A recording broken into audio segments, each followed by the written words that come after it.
శ్రీ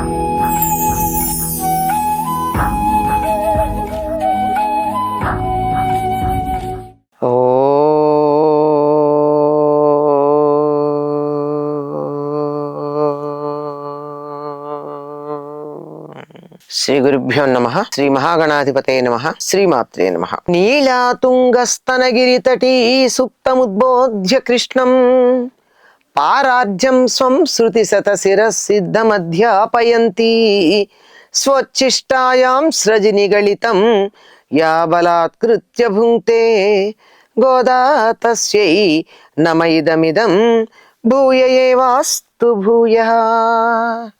శ్రీ భూనీలా సమేత గోదారంగనాథ స్వామినే నమః. కర్కటే పూర్వ ఫల్గుణ్యాం తులసీ కాననోద్భవాం పాండ్యే విశ్వంభరాం గోదాం వందే శ్రీరంగనాయకీ.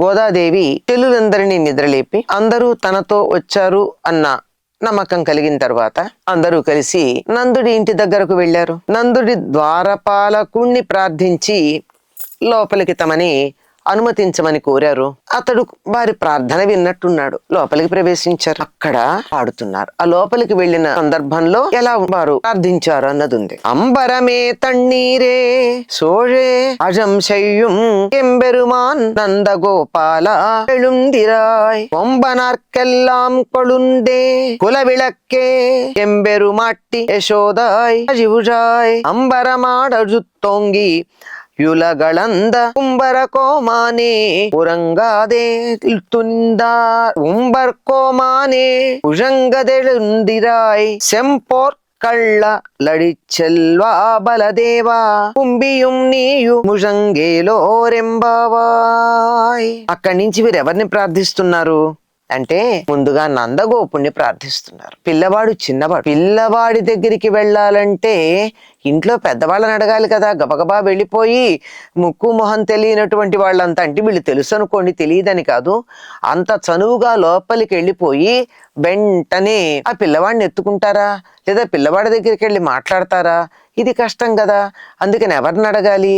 వాళ్ళు చిన్నవాళ్ళు అయినప్పుడు తల్లిదండ్రులను అడగాలి. ముందుగా తండ్రిని అడుగుతున్నారు. ఓ నందగోపాల, నువ్వు మాకు స్వామి. స్వామి అంటే నాయకుడు. వీరందరికీ ఆ బ్రజానికి అందరికీ కూడా, నందబ్రజం అని కదా దాని పేరు, బ్రజానికి అంతటికీ నాయకుడు, పరిపాలకుడు, పెద్ద. మరి అతన్ని పిలిచేటప్పుడు ఆ నాయకుడి ఇంట్లోకి వెళ్ళేటప్పుడు ఆయన యొక్క ఘనతని చెప్పాల్సి ఉంటుంది కదా. లేనిపోని అబద్ధాలు అతిశయోక్తులు చెప్పడం కాదు, వాస్తవమే చెప్తున్నారు.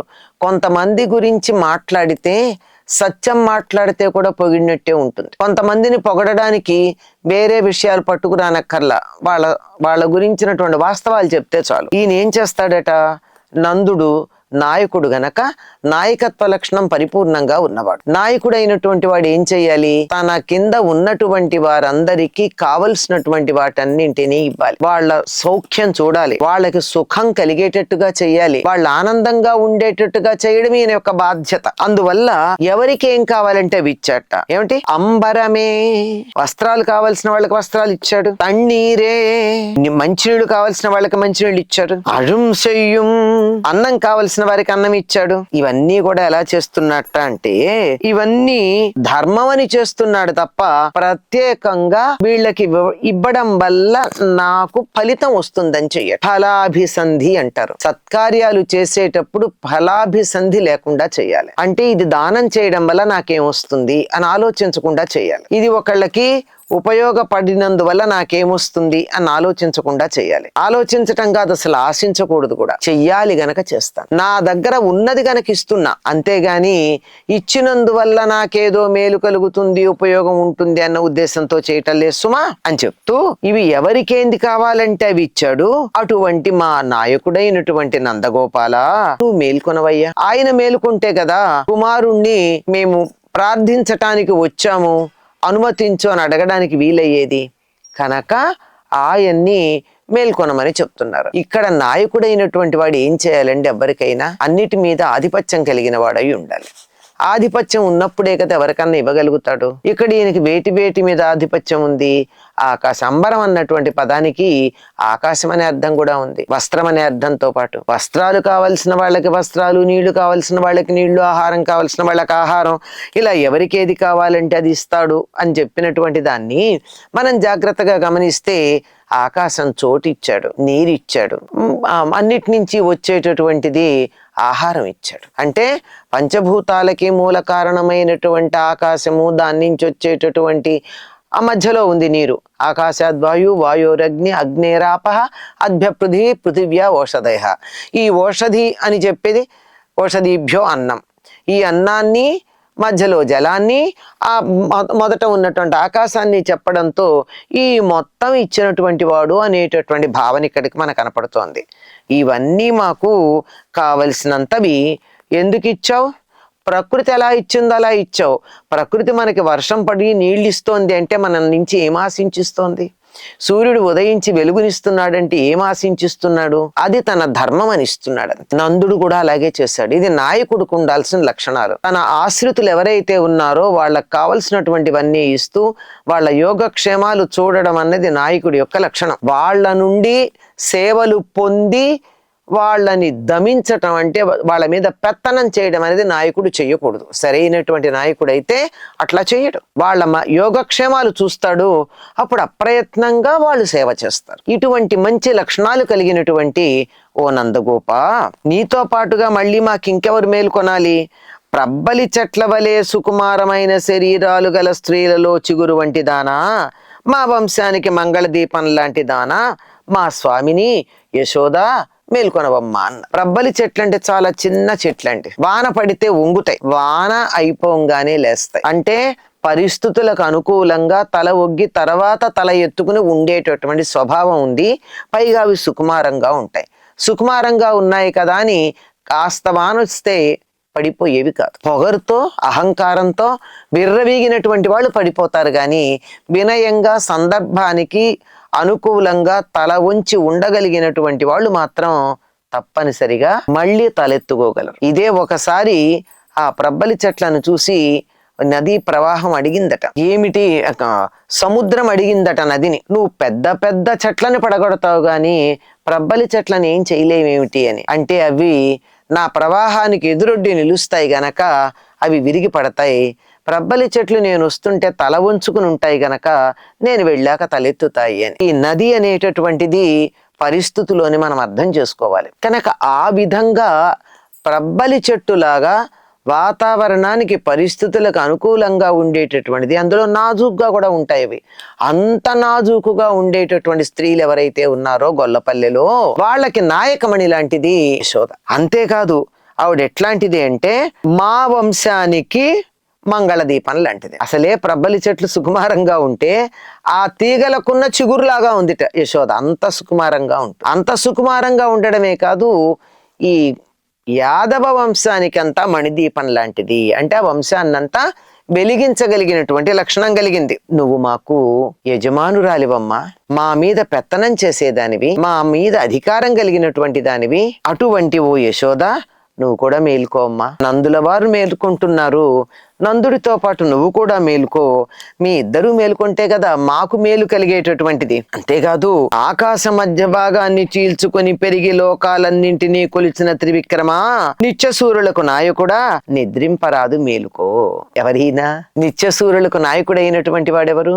శ్రీకృష్ణుడు. ఆయన శ్రీ మహావిష్ణువు, ఆయన యొక్క అవతారం కృష్ణుడు. నిత్యసూరులంటే నిరంతరం స్వామి యొక్క సేవలో ఉండేటటువంటి వైష్ణవ ఆచార్యుల, శ్రేష్టమైన ఆచార్యులు నిత్యసూరులు. వాళ్ళకి నాయకుడు ఈయన. అంటే వాళ్ళందరూ ఈయన ఎట్లా చెప్తే అట్లా వింటారు. ఈయన భావాలని వారు లోకంలో వ్యాప్తి చేస్తూ ఉంటారు. అటువంటి కృష్ణుడు ఈయన ఎట్లాంటి వాట అంటే ఆకాశ మధ్య భాగంలో చీల్చుకుని పెరిగి లోకాలన్నింటినీ కొలిచిన త్రివిక్రముడు. లోకాలన్నింటినీ ఈయన కొలిచాడు, త్రివిక్రముడుగా కొలిచాడు. అంటే వామనావతారంలో బలి చక్రవర్తిని 3 అడుగులు ఇవ్వమని యాచించటానికి 3 అడుగుల పిల్లవాడుగా వచ్చాడు. ఇక్కడ గుర్తుంచుకోవాల్సింది ఏమిటంటే ఒదిగితేనే ఎదగగలరు అని. అంతటి విశ్వవ్యాప్తంగా ఉండగలిగిన శరీరం కలిగినటువంటి శ్రీ మహావిష్ణువు బలి చక్రవర్తిని దమించాలి అంటే అతన్ని సంహరించలేదు, గుర్తుంచుకోవాలి. బలి చక్రవర్తిని సంహరించలా, అతన్ని తన లోకానికి పంపించేశాడు. నీ స్థానం అక్కడే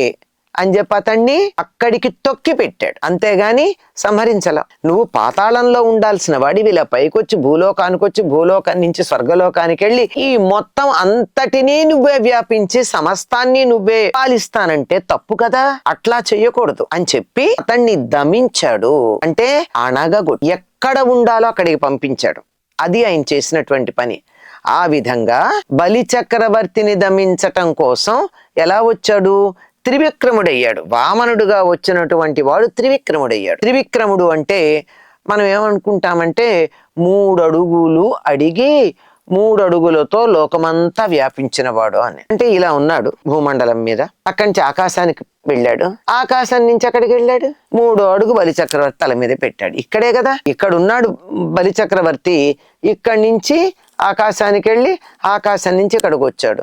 ఎన్ని అడుగులైందండి స్థలం? ఇక్కడి నుంచి అక్కడికి వెడితే 1 అడుగు కొలిచినట్టు, అక్కడి నుంచి ఇక్కడికి వస్తే 2 అడుగులు కొలిచినట్టు.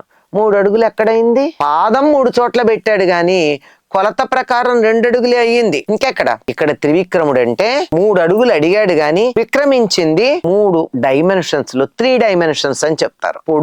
పొడుగు, వెడల్పు, మందం 2. కాగితం ఉంది, దానికి 2 డైమెన్షన్సే ఉంటాయి, పొడుగు ఉంటుంది, వెడల్పు ఉంటుంది. అదే ఎత్తైన ఇటుక లాంటిది ఉంది, పొడుగు వెడల్పుతో పాటు ఎత్తు కూడా ఉంటుంది. ఈ 3 కలిపితే ఈ విధంగా విజృంభించాడు అని చెప్పడం త్రివిక్రమత్వము అంటే. అంటే దీన్ని ఘనము అంటారు. ఘనము అంటే మనకి లెక్కల్లో చెప్తారండి, ఏ అంటే 1, ఏ పైన 2 అక్షరాలు వేస్తే ఏ స్క్వేర్ అంటారు. అంటే ఏని ఏ పెట్టి హెచ్చ వేసినట్టు. దానిపైన 3 పెడితే ఏమంటారు? ఏ ఇంటూ ఏ ఇంటూ ఏ. ఏని 3 సార్లు హెచ్చవేసాం, 2 2 4, 4 8 అయినట్టు. అంటే 3 డైరెక్షన్స్ లో, 3 డైమెన్షన్స్ లో విక్రమించటాన్ని త్రివిక్రమత్వము అంటారు. ఆ విధంగా త్రివిక్రముడై ఆకాశంలో నుంచి హఠాత్తుగా ఉన్నవాడు ఉన్నట్టుగా పెరిగి త్రివిక్రమత్వంతో 3 లోకాలని కొలిచినటువంటి వాడివి నువ్వు. నిత్యసూరులకి నాయకుడైనటువంటి వాడివి.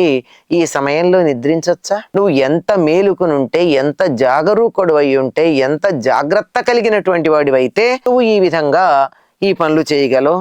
పడుకోకూడదయ్యా. సూర్యుడు ఉదయించబోతూ ఉన్నాడు, లేవవలసింది. బాగుంది, కృష్ణుని లేపాడు. కృష్ణుడి పక్కన ఎవరుంటారు? నందుడు యశోద అయ్యారు. వీళ్ళిద్దరూ కాక ఉన్నది ఎవరంటే, కృష్ణుడు కాక ఎవరున్నారు అంటే పక్కన ఆయన సోదరుడు ఉన్నాడు.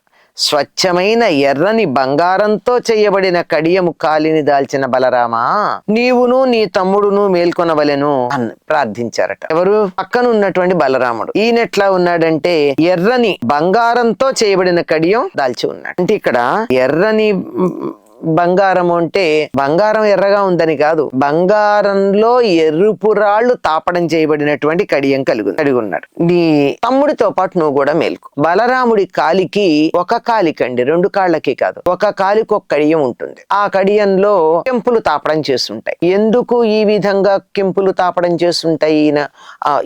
ఎందుకు ఈ విధంగా ఒక కడియం ఉంటుంది బలరాముడి కాళ్ళకి అంటే, పిల్లలు పుట్టి బతకకుండా చనిపోతూ ఉంటే అప్పుడు ఒక బిడ్డకి కాలికి కడియం వేస్తారు. అంటే ఆ తర్వాత పుట్టినటువంటి వాడు బ్రతికి ఉండాలి అని. ఆ తర్వాత పుట్టినటువంటి వాడు ఇతడి కాలి కడియం వల్ల బతికుంటాడని ఒక విశ్వాసం. అంతేకాదు, కొన్ని సందర్భాలలో తరువాత పుట్టినటువంటి వాళ్ళు బ్రతికి ఉన్న సందర్భం చూసుకుని పై వాళ్ళకి ముందు పుట్టినటువంటి వారి కాలికి కడియం వేసే పద్ధతి ఉంది. అంటే కాలికి కడియం ఉంది అంటే తన తరువాత తమ్ముడో చెల్లెలో ఎవరో ఉన్నారు, వాళ్ళు కూడా క్షేమంగా ఉన్నారు అని గుర్తు. కనుక బలరాముడి పాదానికి ఎర్రని కడియం, కెంపులు తాపడం చేసినటువంటి కడియం ఉన్నది అంటే గుర్తేమిటి అంటే వెన్ను చలవ అంటారు. వెన్ను చలవ అంటే అతడి తరువాత పుట్టేటటువంటి వారు బ్రతికి ఉంటారు అని అర్థం. వెన్ను అంటే వెనుక అనే అర్థంలోనే వాడుంటారు ఆ పదం. అతడు పుట్టిన తర్వాత, అతడు క్షేమంగా ఉన్న తర్వాత, ఆ తర్వాత పుట్టినటువంటి వారు క్షేమంగా బ్రతికి ఉండడానికి కారణం ఈ కాలికి ఉన్నటువంటి కడియం. కృష్ణుడు నల్లగా ఉంటాడు, బలరాముడు తెల్లగా ఉంటాడు. తెల్లగా ఉన్నటువంటి బలరాముడి కాలికి బంగారం వేస్తే కనపడుతుందో కనపడదు, బంగారు ఛాయ అయి ఉంటాడు ఆయన. తెలుపు అంటే మన దృష్టిలో శుద్ధలాగా తెలుపని కాదు అక్కడ అర్థం. సాధారణంగా భారతీయులకి మంచి ఛాయ అంటే బంగారు వర్ణమే ఉంటుంది. మరి అటువంటి బంగారు రంగులో ఉన్నటువంటి బలరాముడి కాలికి కడియం, బంగారపు కడియం వేస్తే కనపడుతుందో కనపడదో. అందుకని దాంతో పాటు మరొక అది కనపడడానికి ఎర్రని కెంపు నందులో తాపడం చేసి ఉంటారు. అలాంటి కెంపు తాపడం చేసినటువంటి మంచి కడియం కాలికి కలిగి తమ్ముడిని అంటే తన తరువాత పుట్టినటువంటి వాడిని రక్షించే లక్షణం కలిగినటువంటి ఒక జీవ లక్షణం అది. అటువంటి జీవ లక్షణం కలిగినటువంటి ఓ బలదేవా, ఓ బలరామా, నీ తమ్ముడితో పాటు నువ్వు కూడా మేలుకో. నీ తమ్ముడు మేలుకున్నాడు అనుకో, అతడొక్కడు బయటికి వస్తే అతడికి ఏమంత క్షేమం ఉంటుంది? అతన్ని రక్షించటం అనేది అన్నగా నీ కర్తవ్యం, నీ లక్షణం అది, అతన్ని రక్షించటం.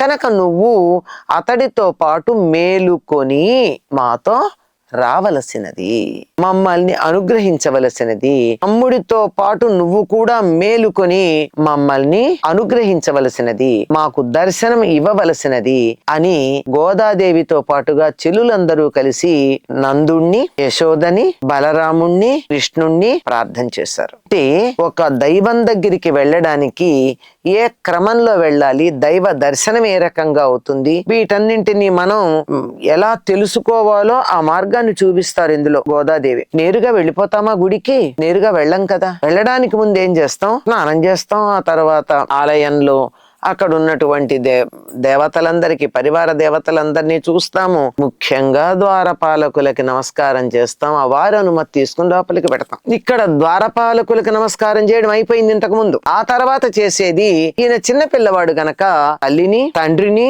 సోదరుణ్ణి కూడా ఇతడితో పాటు మేలుకోమని సూచన ఇవ్వడం జరిగింది. వీళ్ళందరూ ఈ విధంగా మేలుకున్నట్టయితే అప్పుడు కృష్ణుడు కూడా తమ మేలుకుని తమ దగ్గరికి రావడం, తమ కోరిక తీర్చటం జరుగుతుంది అని చెప్పారు. ఇందులో ఇంతమందిని మేల్కొల్పారండి. ఇందులో మనకి బాగా గోదాదేవి మనసుకు హత్తుకునేట్టుగా చెప్పినటువంటి అంశం ఏమిటంటే, భారతీయులది కుటుంబ సంస్కృతి, వ్యక్తి సంస్కృతి కాదు. అంటే ఒక వ్యక్తితో మనకి సంబంధం కావాలన్నా, అనుగ్రహం కావాలన్నా కుటుంబం అంతా అందులో భాగస్వాములై ఉండాలి.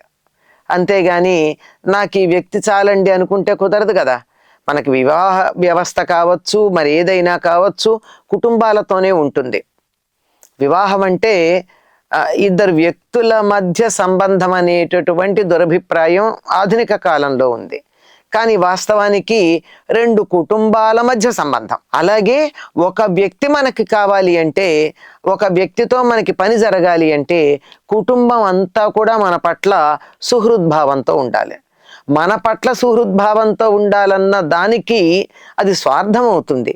కానీ స్వార్థం కాకుండా ఉండాలంటే అందరినీ కూడా వ్యక్తితో పాటు మనం గౌరవించటం నేర్చుకోవాలి. ఏదో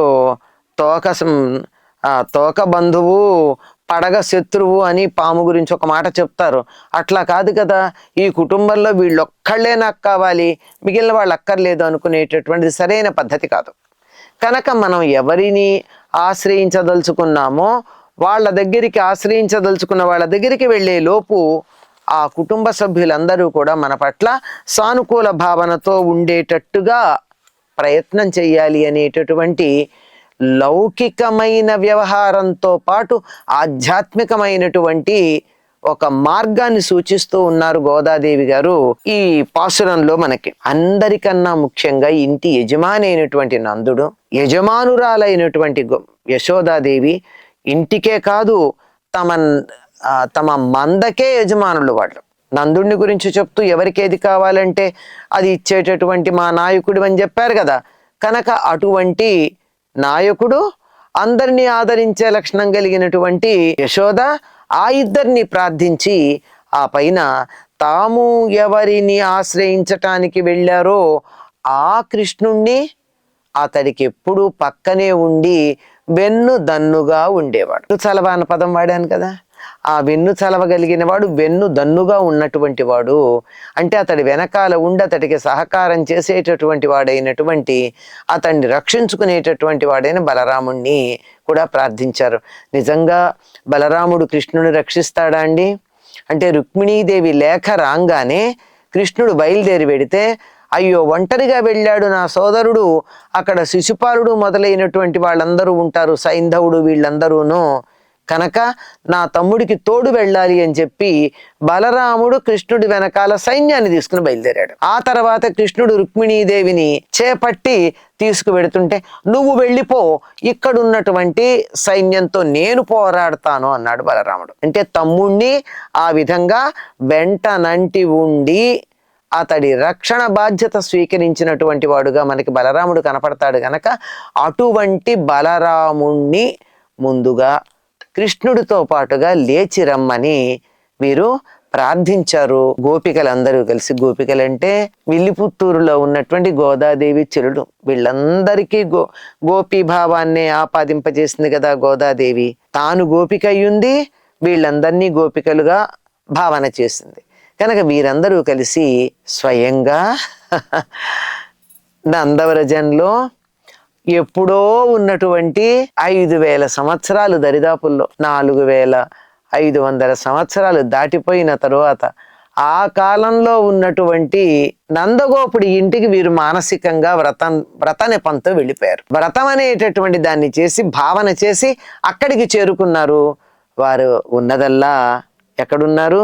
విల్లిపుత్తూరులో కాదు, నందవ్రజంలో నందుడి ఇంట్లో ప్రవేశించి కృష్ణుణ్ణి, నిద్రపోతున్నటువంటి కృష్ణుణ్ణి లేపుతూ ఉన్నారు. ఆ విధంగా భావనామయంగా తన చెల్లుల్ని అక్కడికి తీసుకువెళ్ళినటువంటి గోదాదేవి ఏమో మనని కూడా తీసుకెడుతుందేమో, ప్రార్థిద్దాం. స్వచ్చిష్టమాలికా బంధ గంధబంధురజిష్ణవే విష్ణు చిత్త తనూజాయై గోదాయై నిత్యమంగళం మాదృశా కించన త్రాణబద్ధ కంకణపాణయే విష్ణు చిత్త తనూజాయై గోదాయై నిత్యమంగళం నిత్యభూషా నిగమ శిరసా నిస్సమోత్తుంగ వార్తా కాంతో యస్యాక్కచ విలిలితై కాముకోమాల్యరత్నై సూక్త్యా యస్యా శృతి సుభగయా సుప్రభాతా ధరిత్రీ సైషా దేవి సకల జననీ సించతాం మామపాంగై మాతా చేత్ తులసీ పితా యది తవ శ్రీ విష్ణు చిత్తో మహాన్ భ్రాతా చేత్యతి శేఖర ప్రియతమ శ్రీరంగధామాయది జ్ఞాతారస్తనయాస్తదుక్తి సరసస్తన్యేన సంబద్ధితా గోదాదేవి కథంత్వమన్యమనిశం సాధారణ శ్రీరసీ. స్వస్తి.